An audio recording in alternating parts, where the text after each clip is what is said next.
கூடிய இபாதத்துக்களுக்கும் ஏகத்துவத்துக்கும் உள்ள ஒரு வரம்பாக இருக்கிற யோசிச்சு பாருங்க. நாம் எப்படி புரிஞ்சுக்கிறேன்னு, இஸ்லாம் என்பது முதலில் அடிப்படை கொள்கையை தழுவியதாக இருக்கிறது. அல்லாஹ் தஆலா திருமறை குர்ஆனிலே சொல்கிறான். சிலர் பேசிக் கொள்கிறார்களாம், தூக்கி உள்ள போட்டாங்க, வினை விதைத்தவன் வினை அறுப்பான், திணை விதைத்தவன் திணை அறுப்பான் என்று பேஸ்புக்கில் ஜிஹாது செய்யக்கூடிய நிறைய ஜிஹாதிகளை நாங்கள் பார்த்துக் கொண்டிருக்கிறோம். உள்ள போட்டாங்களா, மாஷா அல்லாஹ், அல்ஹம்துலில்லாஹ், அல்லாஹ்வுக்கு எல்லா புகழும், அப்பாடா இதுக்கப்புறம் ஸ்ரீலங்காவில் நிம்மதி பெருமூச்சு தான் என்றெல்லாம் பேசுகிறார்களே.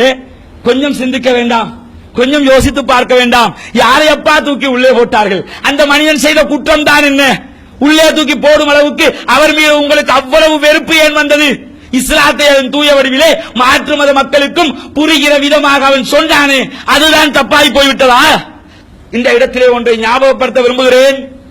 மதிப்புக்குரிய எங்களுடைய நண்பர்களாக இருக்கிற, முகத்துக்கு முன்னால் சிரிக்கிற, முதுகுக்கு பின்னால் குத்துகிற 23 அமைப்பை சேர்ந்த தலைவர்களை நினைவூட்ட விரும்புகிறேன். கடந்த 7ஆம் தேதி எங்களுடைய ஆர்ப்பாட்டம் முடிந்த 2 அல்லது 3 நாட்களில் அகில இலங்கை ஜம்மியத் உலமா ஸ்ரீலங்கா தௌஹீத் ஜமாத்தோடு பேசுவதற்கென்ற ஒரு குழுவை அமைத்ததாம். அடுத்த நாள் பத்திரிகையை பார்த்தவுடன் தான் எங்களுக்கு அது தெரியவே வந்தது. குழுவை அமைத்திருக்கிறார்கள், நல்ல விஷயம். குழு எங்களை சந்திப்பதற்காக அழைத்தார்கள், நாங்களும் போனோம். அல்லாஹ்வை சாட்சியாக வைத்து சொல்லுகிறேன், மறுப்பவர்கள் அல்லாஹ்வை சாட்சியாக வைத்து மறுக்க வேண்டும், மறுக்க மாட்டார்கள். அங்கே சில நல்ல மனிதர்கள் இருக்கிறார்கள். பேச்சுவார்த்தைக்கு போனோம். இன்றைக்கு சொல்லுகிறார்களே, அப்படி பேசியிருக்க கூடாது, அது தப்பு, இது தப்பு.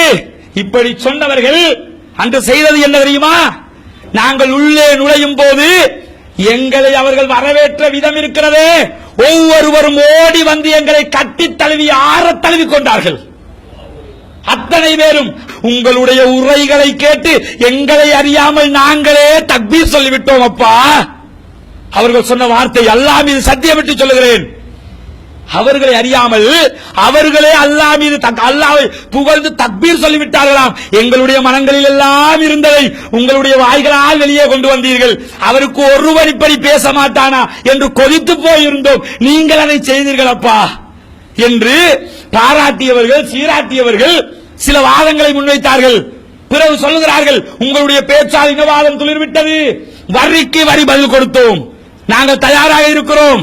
எங்களுக்கு எதிராக இன்றைக்கு அறிக்கை விட்டவர்கள் ஏழுமாக இருந்தால், முடியுமாக இருந்தால் நேருக்கு நேராக ஒண்டிக்கொண்டி வந்து நின்று குர்ஆன் சுன்னா அடிப்படையில் அந்த ஆர்ப்பாட்டத்திலே பேசப்பட்ட விஷயங்கள் மார்க்கத்துக்கும் முரணானது என்பதை நிரூபிக்க சொல்லி பாருங்கள்.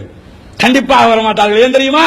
அடுக்கடுக்காக வாதம் வைத்தோம், அனைத்து வாதங்களையும் பாராட்டினார்கள். ஒருவர் சொல்லுகிறார் ஒரு கட்டத்திலே, உங்களோடு நாங்கள் இருந்தால் நீங்கள் சொல்வது அத்தனையும் சரிதான் என்பதை மனதார ஒத்துக்கொண்டு இருந்து விடுவேன் என்றார்.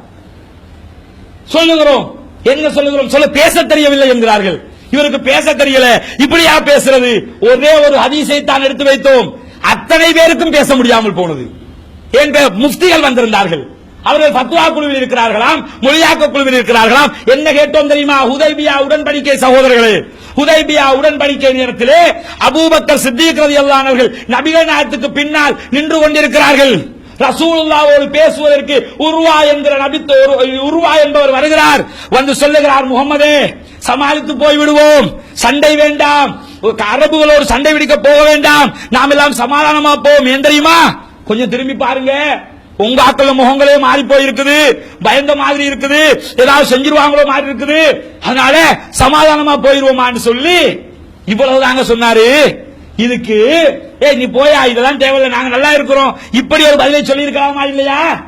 ஆனால் உலக வரலாற்றில் அமைதிக்கு பேர் போன அபூபக்கர் சித்திக், நவீனத்துக்கு பேர் போன அபூபக்கர் சித்திக், நிம்மதிக்கு பேர் போன அபூபக்கர் சித்திக், செலவழிப்பதற்கு பேர் போன அபூபக்கர் சித்திக் ரலியல்லாஹு அன்ஹு அவர்கள் அந்த இடத்திலே சொன்ன பதில் என்ன தெரியுமா சகோதரர்களே?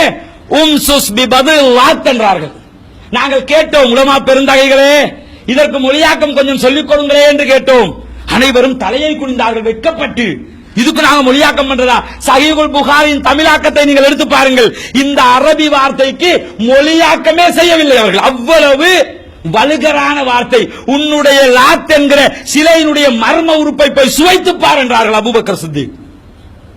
இதை சொல்லி முடிய நாங்கள் கேட்டோம், அப்துல் ராசிக் பேசியது தவறு என்றால் அபூபக்கர் சித்திக் ரலியல்லாஹு அன்ஹு பேசியதை தவறு என்று சொல்வீர்களா? இல்லை. சொல்ல மாட்டோம். நாங்கள் ஒத்துக்கொள்கிறோம், நீங்கள் செஞ்சது தவறில்லை, மன்னிப்பு கேட்க தேவையில்லை, அறிக்கை வெளியிடுவதில்லை, எவ்விதமான அறிக்கையும் தேவையில்லை. எங்களுக்கு முன்னால் குறிப்பெடுத்துக் கொண்டார்கள், அறிக்கை தேவையில்லை, உங்களால் இனவாதம் பெருகவில்லை. நாங்கள் கேட்டோம், இந்த உரைக்கு பிறகுதான் பள்ளிவாயில்கள் தாக்கப்பட்டதா? இதற்கு முன்னால் தாக்கப்படவில்லையா? அலுத்கமை கலவரத்துக்கு என்ன காரணம் சொன்னார்கள்? அயலங்கை ஜம்மியத்துல் உலமாவின் ஹலாலை காரணம் சொன்னார்கள். நாங்கள் சொல்லவில்லை, சொல்லவும் மாட்டோம். அவர்கள் ஹலால் சர்டிபிகேட் கொடுத்தாங்கிறதுக்காக நீ அடிச்ச என்று சொன்னா அது நியாயமாகாது. நாங்கள் சொல்லவில்லை, அவன் அதை சொன்னான், அதனால் அலுத்கம கலவரத்துக்கு நீங்க தான் காரணம் என்று சொன்னா சரியாகுமா? சும்மா இருந்தார்கள். திருப்பி கேட்டோம், இல்ல தம்புள்ளை பள்ளிவாயல் எங்களால தான் தாக்கப்பட்டுச்சா? மையங்கன பள்ளிவாயல் எங்களால தான் மூடப்பட்டுச்சா? இப்ப இருக்கிற பல பிரச்சனைகள் கிளம்பி இருக்குது, இதுக்கெல்லாம் நாங்கள் தான் காரணமா?